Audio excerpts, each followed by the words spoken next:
Buenas tardes, profe. ¿Cómo estás? Mi nombre es Valentina y con mi grupo te queremos presentar nuestro trabajo aplicado, cuyo nombre es Análisis aplicado de clientes en restaurantes urbanos. En esta primera parte voy a explicar cómo depuramos la base de datos, cómo seleccionamos la muestra y cómo identificamos la naturaleza de las variables que usamos en el análisis. Partimos de 1200 registros y depuramos la base eliminando datos incompletos. Luego aplicamos un muestreo aleatorio simple con un 95% de confianza y un 5% de error. Esto nos permitió obtener una muestra representativa que usamos en todos los análisis posteriores.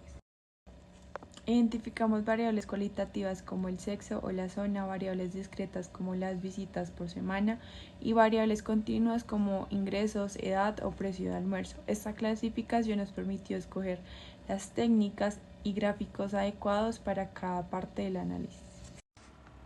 En la parte descriptiva encontramos que los ingresos presentan alta dispersión, mientras que el precio del almuerzo es bastante estable. La edad tiene una variabilidad moderada y los percentiles muestran diferencias importantes en la capacidad adquisitiva. Vimos también que la mejor atención se concentra en la zona norte y que aunque los ingresos promedio por sexo son similares, los hombres presentan mejor variabilidad. Perfecto. En esta parte analizamos los histogramas y los polígonos de frecuencia de cada variable. Los histogramas nos muestran cómo están distribuidos los datos, si están concentrados, dispersos, si la forma es simétrica o si tiene cola hacia un lado.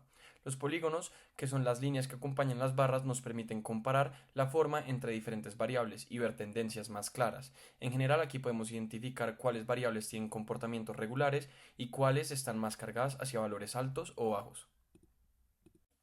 Aquí analizamos dos medidas importantes, la simetría y la kurtosis. Variables como ingresos, gastos y tiempo conocido tienen una simetría positiva, es decir, una cola hacia valores altos. Por otro lado, variables como precio del almuerzo y atención presentan kurtosis negativa, lo que significa que son más planas o uniformes. Finalmente, variables como edad, peso y estatura son casi simétricas, lo cual es ideal porque permiten aplicar métodos estadísticos tradicionales sin transformaciones. Con los boxplots podemos observar la mediana, la dispersión y especialmente los valores atípicos. Aquí vemos que hay outliers importantes en ingresos, en tiempo que conocen el restaurante y también en gastos. En contraste, variables como edad, precio del almuerzo, peso y estatura se comportan de manera más estable y no muestran valores extremos significativos. Finalmente, evaluamos la normalidad usando el test de Zafiro-Wilk y los Cuckoo plots. En ingresos y edad, los resultados muestran desviaciones claras respecto a la normalidad, especialmente en las colas que aparecen alejadas de la línea diagonal. Por eso recomendamos usar métodos más robustos o no paramétricos, porque su comportamiento no sigue completamente la distribución normal. 6.354.671.400 es la cantidad de formas que existen para seleccionar a 5 personas, incluyendo exactamente a 2 de la zona centro, lo cual era la forma del parámetro. Este valor ilustra la magnitud combinatoria tan grande que hay, incluso bajo restricciones específicas, para cumplir el parámetro mencionado. Esta amplia cantidad de submuestras posibles refleja desde una perspectiva inferencial, lo cual es la capacidad de muestreo aleatorio simple para capturar una gran diversidad de configuraciones poblacionales, disminuyendo el riesgo de sesgos derivados de perfiles atípicos o de agrupaciones no representativas. La probabilidad condicional indica que una tensión igual o superior a 3 eleva la probabilidad de recomendación, lo cual resalta su impacto directo en la fidelización. La probabilidad bayesiana para la zona norte, entre quienes recomiendan, sugiere una asociación con los estándares más altos de servicio. Por otro lado, en la binomial, obtener al menos 8 de 10 recomendaciones sigue siendo poco probable, evidenciando una aceptación moderada. Y para la Poisson, el resultado muestra una frecuencia significativa de visitas en el sur, útil para la gestión operativa. El valor de la hipergeométrica indica que lograr 6 evaluaciones excelente en 20 no es frecuente, pero tampoco es improbable. Bajo la normalidad, alrededor del 35% de los precios se concentra en un intervalo atractivo para estrategias comerciales. La baja probabilidad exponencial de tiempos largos sugiere vistas frecuentes y un comportamiento regular del cliente. Ahora voy a hablar un poco sobre los intervalos de confianza y contraste. Entonces, primero los intervalos de confianza al 95%. Para el precio del almuerzo, el intervalo va de 21,389 a 22,397, lo que nos muestra un promedio bastante estable. En la recomendación, la proporción está entre 0,39 y 0,51, lo cual indica que entre el 39% y el 51% de los clientes recomiendan este servicio. Para la varianza de ingresos, el intervalo es bastante amplio, confirmando la alta dispersión que ya se había observado anteriormente.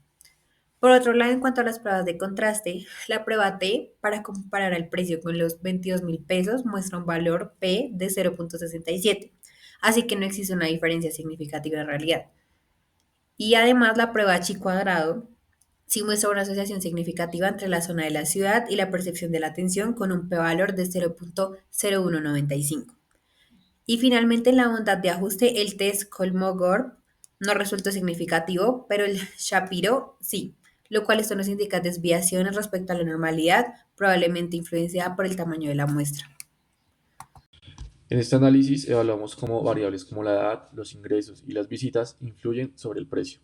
Primero realizamos una regresión lineal simple entre precio y edad.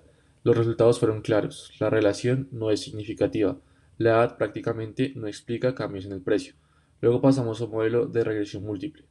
Aquí sí vimos efectos importantes, los ingresos aumentan el precio esperado y las visitas lo reducen, posiblemente por descuentos a fidelización. El modelo explicó cerca del 22% de la variabilidad del precio y resultó estadísticamente significativo. Además, encontramos una correlación muy alta entre ingresos y gastos, lo que coincide con la idea de que a mayor capacidad de pago, mayor consumo. En resumen, la edad no importa, los ingresos sí, y las visitas muestran un efecto inverso interesante. En este análisis evaluamos cómo cambia el precio según la zona y según la percepción de la atención. En el ANOVA de una vía encontramos diferencias claras entre zonas. El norte tiene el precio promedio más alto, seguido del centro y finalmente el sur. Aunque los residuos fueron normales, se observaron varianzas desiguales. Luego aplicamos una ANOVA de dos vías, para incluir también la tensión. Encontramos que tanto la zona como la tensión influyen significativamente en el precio, pero no hay interacción, es decir, el efecto de la zona se mantiene igual sin importar la calidad de la tensión. Algunas combinaciones destacadas fueron norte con atención mala, que tuvo uno de los valores más altos, y sur con atención regular, uno de los valores más bajos. Dado que hay heterocedasticidad leve, se recomienda usar una ANOVA de Welch para confirmar la robustez.